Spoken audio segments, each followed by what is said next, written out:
আসসালামু আলাইকুম। তো ফাইনালি একটা ডিবি তৈরি করে ফেললাম আমাদের সাবমার্সিবল পাম্পের জন্য। তো কি কি ডিভাইস আমরা এই সাবমার্সিবল পাম্পের জন্য ইউজ করছি সেটা আপনাদের কাছে শেয়ার করব এখন। তো প্রথমেই দেখাই নেই আপনাদের যে এটা হচ্ছে আমাদের ডিবির আউটসাইড অপারেটিং যে সিস্টেমটি, এটা হচ্ছে আমরা অপারেটিং করার জন্য এই সুইচগুলি ইউজ করছি। এটি একটি হচ্ছে push button switch, on switch, এটা হচ্ছে অফ সুইচ। এটি একটি সিলেক্টর সুইচ, এটা অটো এবং ম্যানুয়াল দুটা ইউজ করা যাবে।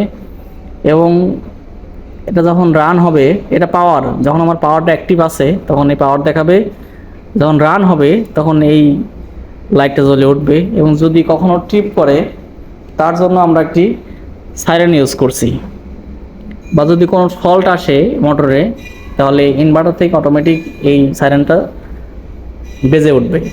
তো এখানে একটি আমরা দুইটা মিটার ইউজ করছি, একটা ভোল্ট মিটার, একটা হচ্ছে এম্পিয়ার মিটার। তো এখানে এম্পিয়ার শো করবে এবং একটু ভোল্ট শো করবে। তো আমরা এখন ভিতর সাইডটা দেখবো যে ভিতরে কি কি ইউজ করছি। তো এটা হচ্ছে কানেকশন।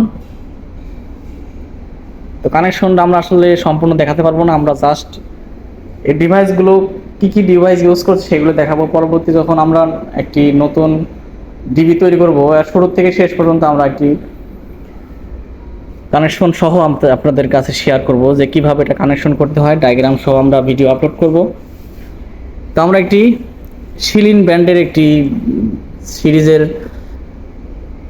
F3 সিরিজের একটি ইনভার্টার ইউজ করছি, VFD। তো একটি MCCB ইউজ করছি, এটা হচ্ছে শিলিনের 30 এম্পিয়ারের। এবং একটি শিলিনের হচ্ছে 6 এম্পিয়ারের কন্ট্রোলিং বেকার ইউজ করছি, এটা MCB। এবং একটি ফ্লোটলেস লেভেল সুইচ ইউজ করছি, টাইমার ইউজ করছি এবং রিলে। তো আমরা এই ফ্লোটলেস লেভেল সুইচ কেন ইউজ করছি এবং সেই টাইমার কেন ইউজ করছি এটা আমাদের একটু ক্লিয়ার করি। এটা আমার অটোতে যখন চলবে তখন এই এই এই ফ্লোট সুইচটি কাজ করবে। ধরুন আমার ট্যাঙ্কে পানি ফুল যখন হয়ে যাবে তখন অটোমেটিক এই ইনভার্টারটি বন্ধ হয়ে যাবে। এবং যখন ট্যাঙ্কের পানি একদম নিচে চলে যাবে তখন অটোমেটিক এই ইনভার্টার রান হবে এবং মোটরও রান হবে। এবং এই টাইমারটা ইউজ করছি, এই টাইমারটা ইউজ করার কারণ হচ্ছে অনেক সময় দেখা যায় যে ট্যাঙ্কের পানি নড়াচড়া করে। সেক্ষেত্রে ট্যাঙ্কের পানি যদি নড়াচড়া করে তাহলে যে ফ্লোট সুইচ আছে আমার, অনেক সময় ফ্লোট সুইচটা নড়াচড়া করলে বা সেকেন্ডের মধ্যে সে অফ হবে, অন হবে। এই কারণে একটি টাইমিং সেট করা থাকবে যে কতক্ষণ সে মানে কতক্ষণ পরে সেই সিগন্যালটা ইনভার্টারকে দিবে। তো 30 সেকেন্ড হোক, 20 সেকেন্ড হোক। তো সেজন্য আমরা এই টাইমারটা ইউজ করছি। যদি নড়াচড়া করেও তারপরেও কিন্তু সে টাইমিংয়ের ভিতরে কিন্তু এটা অ্যাক্টিভ হবে। এই রিলেটা ইউজ করছি শুধু এই ইনভার্টারকে অন করার জন্য, এটা ডল হিসাবে ইউজ হবে। সুইচিং যখন আমরা এই পুশ বাটন সুইচটি অন করব তখন এই রিলেটা অ্যাক্টিভ হবে, তখন আমাদের এই ইনভার্টারটি রান হবে। তো একটি আমরা সিটি ইউজ করছি। তো আশা করি আমাদের যে ডিবিটা তৈরি করছি কি কি ডিভাইস দিয়ে তৈরি করছি এবং কি কি কাজ করবে তো আশা করি বুঝতে পারছেন। তো আর একটু আমরা ক্লিয়ার করি। তো এটা হচ্ছে আমাদের ইনপুট লাইন, এটা হচ্ছে আউটপুট লাইন। আর এইটা এখানেই আমরা ইউজ করছি হচ্ছে,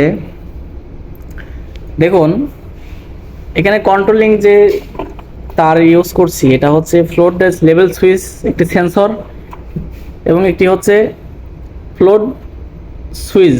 দুইটা কিন্তু দুই কাজ করবে, একটি ফ্লোট সুইচ এবং একটি হচ্ছে ফ্লোটলেস লেভেল সুইচ।